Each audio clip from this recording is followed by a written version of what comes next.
This is 17-year-old Lisa Holm, and on a quiet summer's evening, she suddenly disappeared from a cafe in Blomberg, Sweden. What followed was one of the largest search operations in Swedish history. Hundreds of volunteers, helicopters, and police officers secured the countryside, all hoping to find her alive. However, as the hours turned into days and ominous clues began to surface, officers began to worry. And sadly, after 5 days of searching, they had their answer. Found deep inside a nearby farm, investigators discovered what they called the milking room, a scene that was so disturbing and grotesque that many of the officers required therapy. So, what happened to Lisa Holm? What precisely is the milking room, and who was to blame for all of this revolting behavior?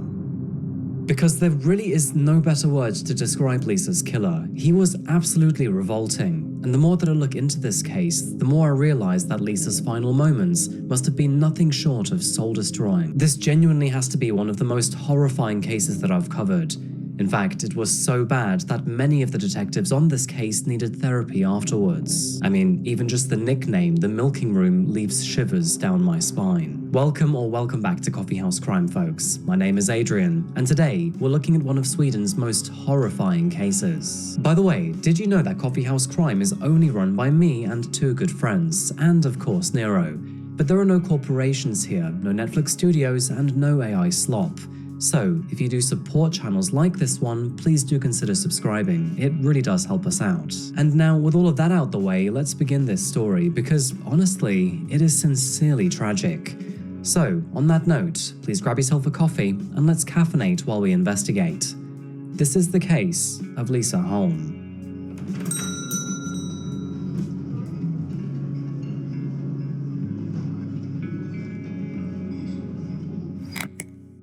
It was a gentle Sunday evening of June 2015, and the small Swedish village of Blomberg was busy being its usual self, that being charming, quiet, and picturesque. Now, Blomberg is a place where life moves slowly and nothing bad ever happens, because, well, quite frankly, it doesn't have the population for it. Think of gentle hills, flat farmland, clusters of trees, and the occasional farmhouse, all enclaved in a very Nordic setting. And, unfortunately, for all of the wrong reasons, I'm sure you'll become familiar with this area as we go through the video. Sweden is a country that often ranks near the very top of most livable countries. And of course, the most important factors that are taken into consideration here are housing, education, and good healthcare. It ranks near the very top for global happiness, second in the world for healthcare, and 6th for overall quality of life. And with all of this in mind, it really does make you think they might be onto something here. And it's true, because good healthcare changes everything. Because no matter where you live, your quality of life depends heavily on your health.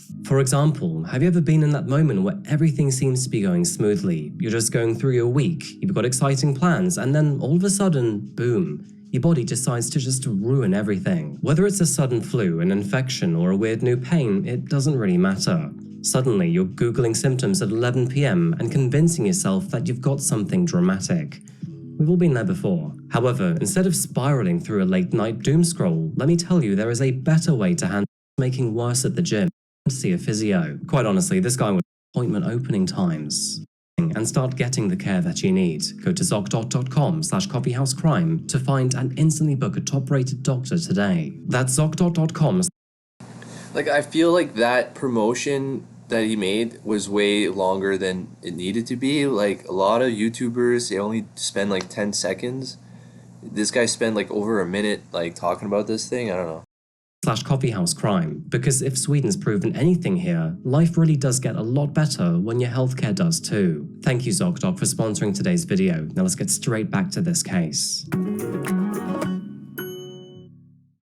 It was on June the 7th, 2015, that 17-year-old Lisa Holm was finishing her shift at a local countryside cafe near the foot of Kinnekulla, a beautiful hill that is framed by 2 lakes. Lisa Holm was known to be bright, dependable, and mature beyond her age. In fact, both of her parents, who now trusted her completely, felt comfortable enough to let her work at the cafe and even commute home alone. She had started her job at this cafe only a few weeks prior, and although her parents had driven her back and forth each week as she worked on weekends, today was the day that she could finally drive home alone on her new moped. It was around 6:23 p.m. and just as the sun set over the hills that Lisa sent a text message to her father. She said that she was basically finished locking up the cafe and she would be on her way home shortly. Now, this drive would usually take around half an hour, and it's one that she'd done countless times before. And although most of them were with her parents, she easily knew the way back home alone. This road wound through countless forests and farmlands, and in general was considered to be extremely safe. It was peaceful here, and to be honest with you, the only threat you really had was a rogue Swedish meatball rolling down the hill. However, that evening, it was different, because Lisa would never make it back home. As those minutes turned into hours, concern gave way to dread, and by 8 o'clock, her father could no longer wait. That is when he jumped into his car and drove towards the cafe, scanning the empty roads for any sign of his daughter. When he arrived, he initially felt relieved, but only moments later, his heart sank again. Although Lisa's moped was still there, parked neatly by the cafe, after inspecting the moped, he realized that the keys were still hanging loosely from the ignition. And as for her bag, well, that was right next to the bike itself. To make things even more worrying, not only was her helmet gone, but the cafe that she worked at was dark, silent, and empty. Lisa's father called out her name, but despite his best efforts, there was no answer. Only the sound of wind and the creak of old trees could be heard. And Lisa Holm, well, she was gone. Panicked and desperate, Lisa's father called the police at 9:47 p.m. and within hours, a massive search operation was underway, with neighbors, friends, and local volunteers all traveling to the area to help find her. Flashlight beams swept far and wide across open fields, and all of the barns in the nearby area were thoroughly checked. As for roads, they were closed off, and everybody knew that Lisa was missing. But despite the turnout, the first sweep revealed almost nothing at all. There were no signs of a struggle, no clues, and no footprints. Absolutely nothing. And with Lisa still missing, the investigators grew deeply unsettled. And that is when they found their first subtle clue. Inside of an old barn, which was located next to the cafe and across the road, police dogs caught wind of Lisa's scent. Now, the barn itself was essentially abandoned and nobody worked here. It was primarily used to store random pieces of furniture, but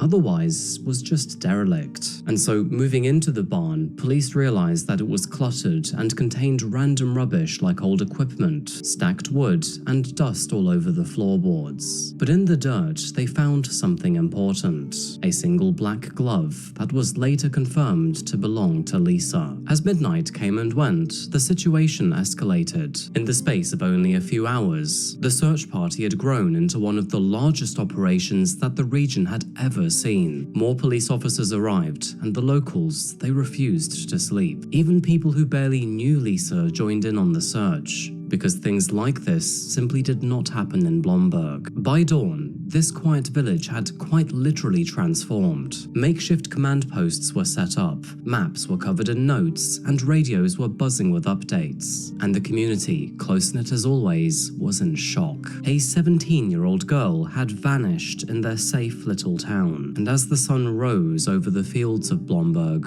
one thing was becoming clear: that the fear and uncertainty that had gripped the village overnight was only going to get worse. Now, with so much to unpack around this case, I'm going to take you through everything that followed, step by step. However, before we dive into the events that unfolded, we should first probably understand where all of this happened, and more importantly, who Lisa was. Lisa Holm grew up in Skövde, which is a quiet town in western Sweden, and by the age of 17, she had earned a reputation for her reliability, her warmth, and her quiet maturity. By the summer of 2015, Lisa had finally earned her first job, and her shifts at the cafe was the first work that she had ever had. As a result, and also as a way to get between home and work, her parents rewarded her with a moped. They believed in teaching her sturdy values. Basically, if you work hard, you're rewarded well. Meanwhile, her friends described her as the glad girl. Now, this is kind of half lost in translation between Swedish and English, but it basically means that she was the one who always asked questions with curiosity and always stayed upbeat. She also loved pop music, especially One Direction, which, to be honest with you, is probably the only crime that she had ever committed. Lisa was grounded, polite, responsible, and always bright. And on the day that she disappeared, her very reputation remained true. Those who worked with her that day said that she was polite, curious, and in good spirits, basically behaving just like Lisa always would. However, now she was missing. So, beginning with this map, you can see that Lisa had a lot of distance to cover in order to get home, with about 45 miles between her and her family. However, with her moped still at the cafe, it is safe to assume that she had run into trouble before even beginning her journey. As the sun rose over Monday morning, the search for Lisa intensified, with police, soldiers, and hundreds of volunteers scouring the entire countryside on foot, horseback, and ATVs.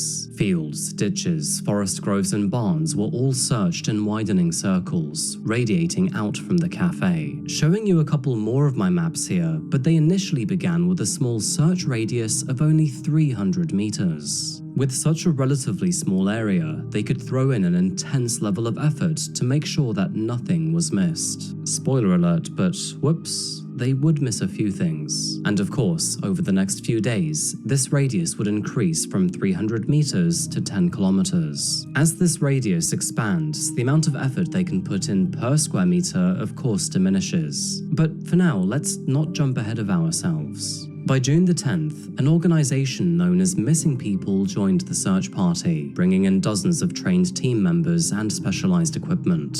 And then, 2 days later, the first real clues began to surface. It was along a dirt road and only a kilometer away from the cafe that searchers found scattered belongings. A pink phone case and parts of a mobile phone were discovered, and eventually they were confirmed to belong to Lisa. Polisen utökar sökområdet till att omfatta en diameter på 10 kilometer om man gör fler fynd. Missing People fortsätter att hjälpa polisen i sökandet under hela dagen. Soon after this, and further along the dirt road, they also found a torn receipt and a train ticket with Lisa's name clearly printed on it.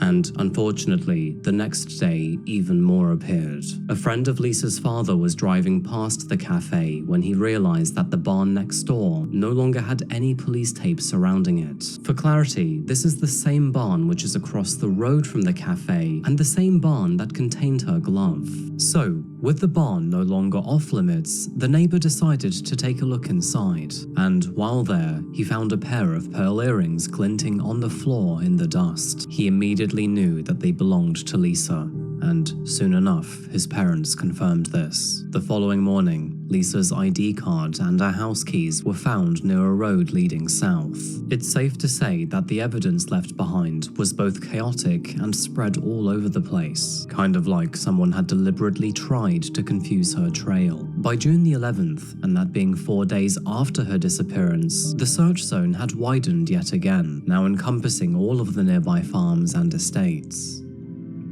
And trust me here, it was just about to get worse. Much worse. Now, one of those farms was Martorp Farm and was basically a mile away from the cafe. It was quite modest in size, and there were signs of aging too, and at the time, it was home to 3 migrants from the Baltics. One thing I found quite interesting is that despite moving to the country multiple years prior, none of them could actually speak Swedish, only Lithuanian and English.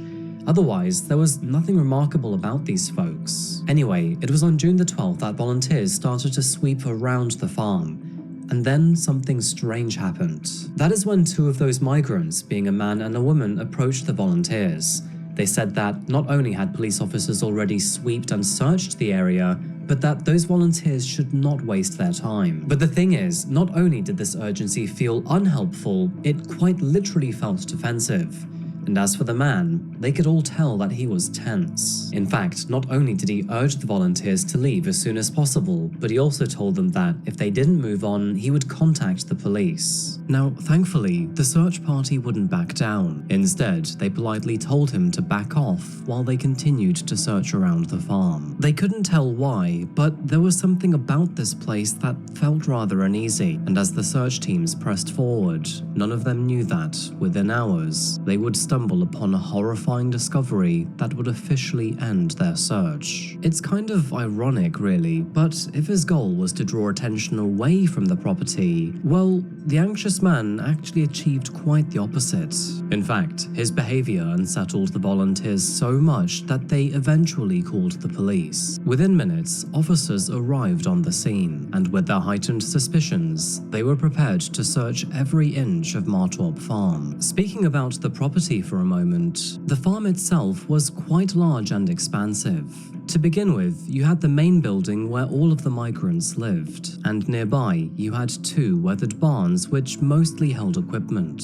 You could also find several wooded areas and, towards the back of the property, a few sheds which were scattered along the rural road. From this aerial shot, you can see exactly what I mean. The place was expansive, and there were many spots for an item or even a body to go missing. But what once looked ordinary now felt charged with unease. While officers were traveling towards Martorp Farm, they realized that most of Lisa's items which had now been found were actually on the way to the property. Through a little bit of research, I was able to piece together the exact locations of these items, and as you can see here, it painted a very clear direction in which way she was heading. And the fact that this farm was extremely close to the cafe, close enough that you could see both locations by drone, it was deeply concerning. As daylight began to fade, police officers methodically spread out across the grounds, with their flashlights sweeping through the fields and eager to find evidence. And sadly, it was there, in the tall grass just outside of the shed,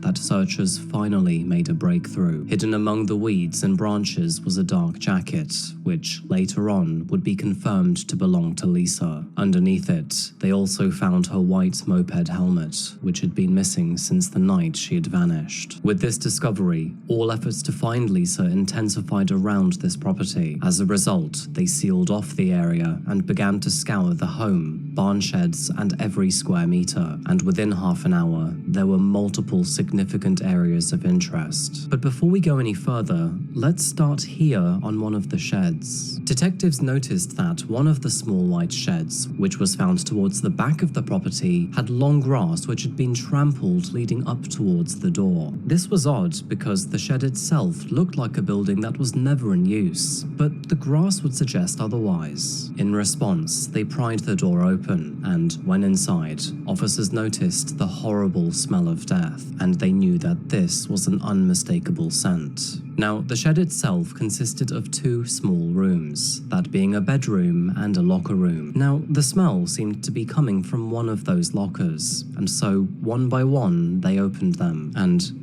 tragically, they eventually found what they had been looking for all this time, because crammed within that narrow cabinet was Lisa's lifeless body. It appeared that she had been partially undressed, and her mouth was sealed shut with grey tape, and around her neck, officers spotted a knotted rope. Of course, this discovery was devastating. After nearly a week of tireless searching, it had all come to an end with the worst outcome imaginable.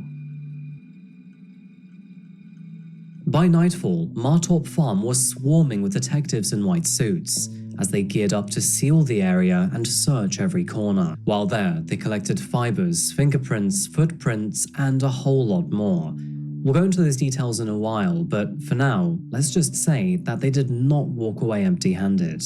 News of the discovery spread fast, and, of course, once the volunteers, who had spent days trying to find Lisa, heard it, they all broke down in disbelief. I mean, from what I've seen and heard, even the most seasoned of officers just stood there in disbelief, completely silent and with tears in their eyes.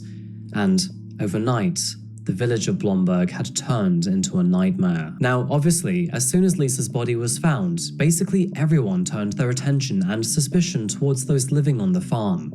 And I have to say, there was one man that stood out in particular.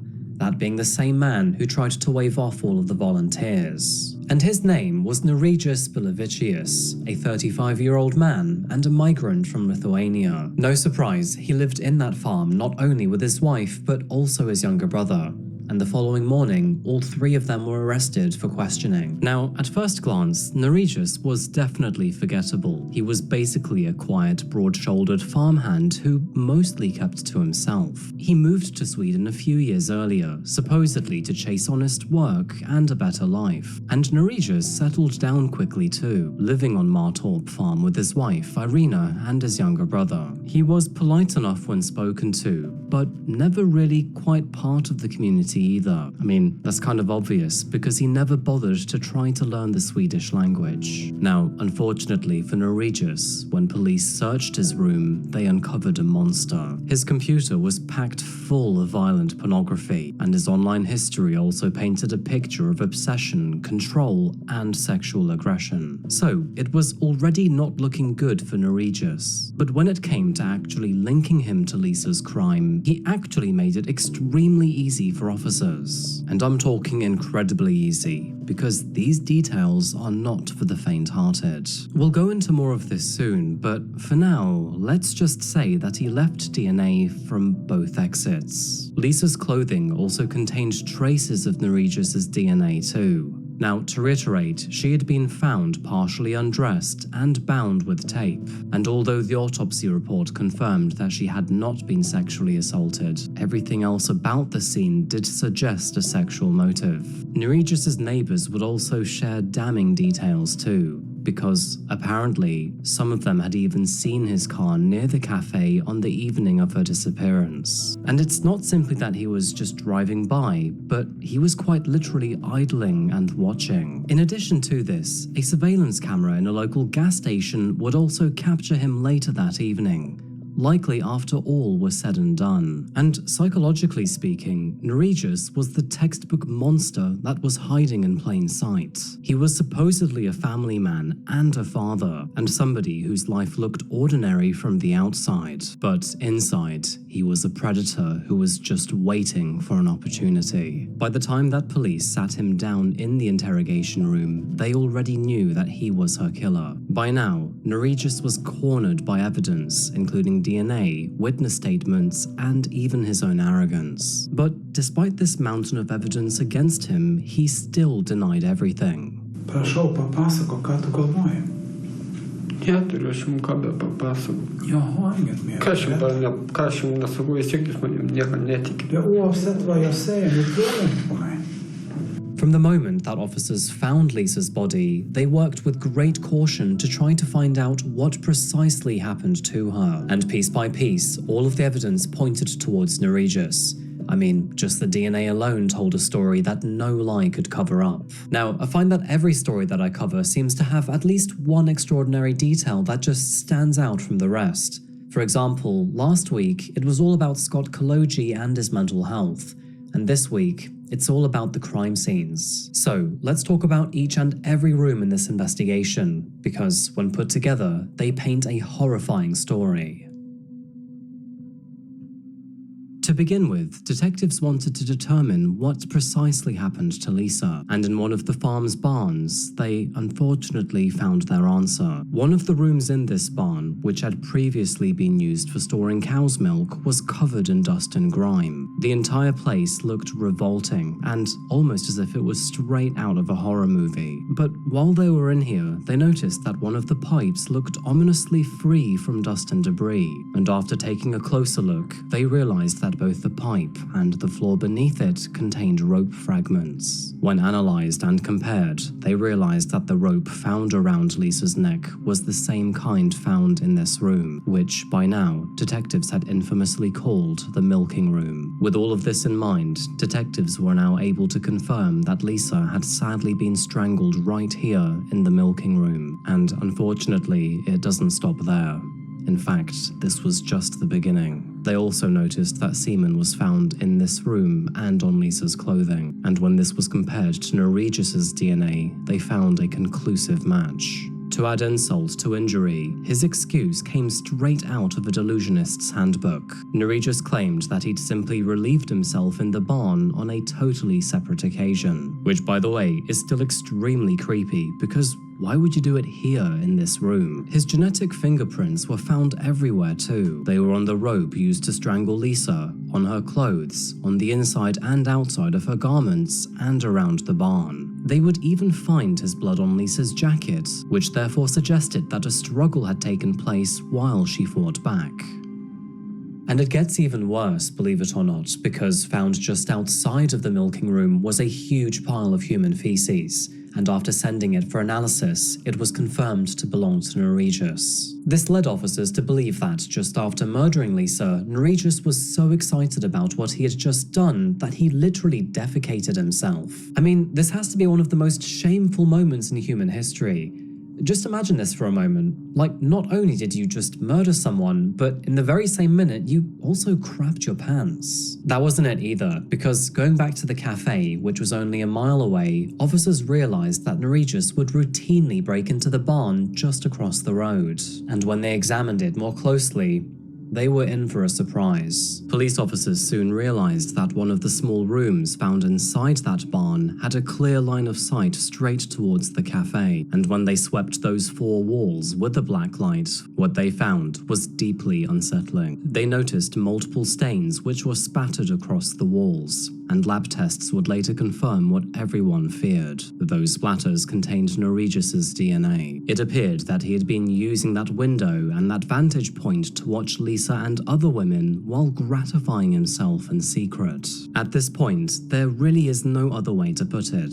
Norigis is one of the most revolting people that I've ever researched. Now, of course, as I've already mentioned, Lisa's personal items, including her phone case, keys, jacket, and helmet, all formed a trail straight to Martorp Farm, which is where Norigis was staying. And when asked where he was between 6:30 and 7:30 on the evening of her disappearance, Norigis claimed that he was in his bedroom either sleeping or calling his mother. However, when police pulled his phone records, they noticed that his timing did not fit at all. His call came after Lisa had already disappeared, and several witnesses had even seen his car circling the cafe at around 7 p.m. And of course, then there was his own behavior, because Norigis' pathetic attempt to wave volunteers away from the property would only bring more suspicion instead. I mean, to be honest with you, I think he probably would have been caught either way. However, he did absolutely make it easier for officers here. By now, the evidence against him was simply overwhelming. He was a man who was now surrounded by his own rope, tape, semen, blood, and lies. And maybe you would think that with this mountain of proof, he would finally confess that he was guilty. But outrageously, not for Norigis. Instead, he tried to claim that he was innocent, but framed instead. So anyway, moving to the legal proceedings of this case, because unfortunately he wouldn't make it easy for us. Norigis' trial began in autumn of 2015, and from the very first day of his trial, it was clear that this would be one of Sweden's most prolific cases. Reporters described the atmosphere as suffocating, and Lisa's parents were forced to sit only meters away from Norigis. By the way, when he was led into the courtroom, both heavily guarded and wearing prisoner's clothes, the entire room fell silent. But even still, this man avoided all eye contact with Lisa's family, and his expression was basically unreadable. He barely reacted to anything that was said during his entire trial, which of course made him seem even more cold and detached than before. For many people, this would be the first time that anyone fully understood what happened that night, and the timeline goes something like this. At around 6:23 p.m, Lisa was locking up the cafe with 2 of her colleagues. She then texted her father to say that she would soon be on her way. After locking up, her 2 colleagues then went to catch a bus on the front side of the cafe, while Lisa herself headed to the back, which is where her moped was parked. This is why her colleagues never noticed what was going on. and of course, she was intercepted by Norwegius only a few moments later. Evidence suggests that Norwegius, who had been lingering near the cafe for quite some time, watched her finish work, and when she was ready to set off, he then likely stopped her to ask for directions to a nearby town. We actually know this because he already tried to do the exact same thing with another woman only a few weeks prior, but after he asked her to get inside of his vehicle, she grew scared and walked away. Now, Norwegius probably claimed that he didn't understand Swedish, and so he asked Lisa to put the details in on his vehicle's GPS. And of course, when she was inside his car, that is when he likely incapacitated her. Investigators believe that he overpowered her, abducted her, and then forced her into one of the outbuildings at Martorp Farm, very likely being the milking room. When inside the room, a violent struggle then began. Lisa desperately fought back, which of course then led to traces of his DNA being found under her fingernails, and his blood later found on her jacket. Norwegius would eventually win the fight, and when he did, he restrained her with rope and duct tape. After killing her, Norwegius then panicked, defecated himself, and then gratified himself next to her, before then placing her body inside a locker in the shed, and then scattering her belongings along the road to divert suspicion. With all of that said, it is kind of obvious how this trial would go, but before we get to the verdict, let's first take a moment to laugh at his defense. You see, his defense team claimed that apparently Norwegius was framed. They would even suggest that maybe even his wife or own brother could have been involved. This is absolutely insane when you think about it, because after a brief stint in custody, both of them were cleared of any involvement. In fact, his brother would even admit that Norwegius had begged him to create an alibi, claiming that if he didn't, they would probably blame the poor old immigrant for a crime that he had never committed. On November the 17th of 2015, the jury finally came back with a verdict. They found Norwegius guilty of murder, and as a result, he was sentenced to life in prison. However, his story would unfortunately not end here. In fact, Yeah, how much is life in prison in Sweden? Like 15 years or something stupid? Like, I don't know if it's Sweden or Norway or something, but it's one of those where they actually treat the prisoners like amazing. Like, it's like a hotel. They have a TV and everything, and they think like that's the best way to rehabilitate killers is by treating them really, really well in jail, which I totally don't agree with. Like, I agree there should be rehabilitation and like you should appoint psychologists and stuff, but instead of spending money on a TV and on nice rooms and stuff, like just get them a psychologist. They still need to suffer and deal with what they did and not have a good life because they took away a life, you know. But I'm pretty sure it's Sweden that they treat them really good, or it might be Norway. But yeah, I don't agree with that. it would get even worse before things got better. You see, prisons in Sweden aren't actually that bad at all. In fact, I'll leave a few Yeah, see, I know my pictures for you here. As you can see, they basically look like a hotel. And these pictures, by the way, they are the same place that Norwegius stayed in. They say that prisoners like Norwegius cost the taxpayer around $500 per day, which is just absolutely outrageous. And unfortunately, it gets even worse. In early 2017, Norwegius applied to be transferred to Lithuania to serve the rest of his life sentence, which on the surface makes no sense whatsoever, because prisons in Lithuania suck compared to Sweden. But eventually, it all made sense, because after being successfully transferred back to Lithuania, he then applied to have his sentence reduced under Lithuanian law. And the thing is, he actually won. Norwegius was therefore resentenced to serve only 15 years for the murder of Lisa Holm. But thankfully, his story would not end here either, because not only would he eventually have his sentence reinstated back to life in prison, but after months of abuse from other Lithuanian prisoners, he was eventually stabbed to death in his cell. Apparently, he was being abused by other prisoners so often that he was always in and out of prison, and eventually, one of them finished the job. Talk about U-turns, hey? Now, to be honest with you, I can't say I give a damn about Norwegius, but my heart still hurts for Lisa. Her murder was a national tragedy, and it sent shockwaves far beyond Blomberg. For those of you who don't know, Sweden is a nation that prides itself on safety and community, and now it was suddenly confronted with a horror that they could simply not believe. Throughout the course of finding Lisa, over 900 volunteers had joined, and in the end, their hopes and efforts would ultimately be shattered. In Blomberg, life has never quite been the same. Parents have grown more cautious, the cafe has become a place of sorrow, and the village has struggled to repair its reputation. Yet, from tragedy came solidarity. Throughout this nightmare, the Missing People organization gained national recognition and, as a result, has inspired thousands to volunteer. No surprise, Lisa's funeral, which happened on July the 7th, 2015, was far too large for her church to accommodate. Over 130 people filled the church, and there were hundreds upon hundreds more outside that were listening in through loudspeakers. During this funeral, friends described her as kind, creative, and full of dreams. A girl who loved horses and baking and hoped to one day study architecture here in Australia. In her honor, a cherry blossom tree was planted near the cafe, and every spring, This guy lives in Australia. He sounds British. I guess he moved from Britain to Australia. Makes sense, because Britain has like the worst weather ever. It's always raining. And Australia is the opposite. its bloom reminds locals of her. I think this is one of those stories where, quite simply, people will never get over this tragedy.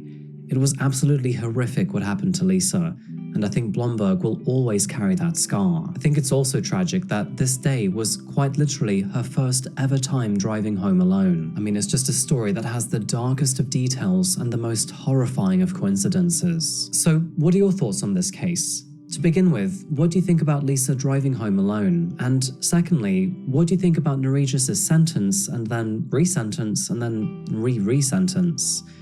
I find that was quite a wild U-turn towards the end there. I think everything happens for a reason, sort of. Obviously, it's bad that she got killed, but the fact that he got transferred and then he got killed, like, I think that's karma. That's fate doing its job right there a little bit. As always, please share your own thoughts and opinions down below, and although I don't reply to every comment, I do literally see all of them. Again, thank you to all of those who end up leaving one. Thank you again to ZocDoc for sponsoring today's video. Go to Zoc. Yeah, I haven't watched one of this guy's videos in a long time.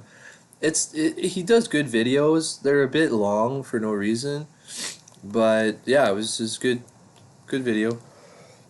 Anyways, hope you guys liked it. Like and subscribe. I'll see you in the next one. Peace out.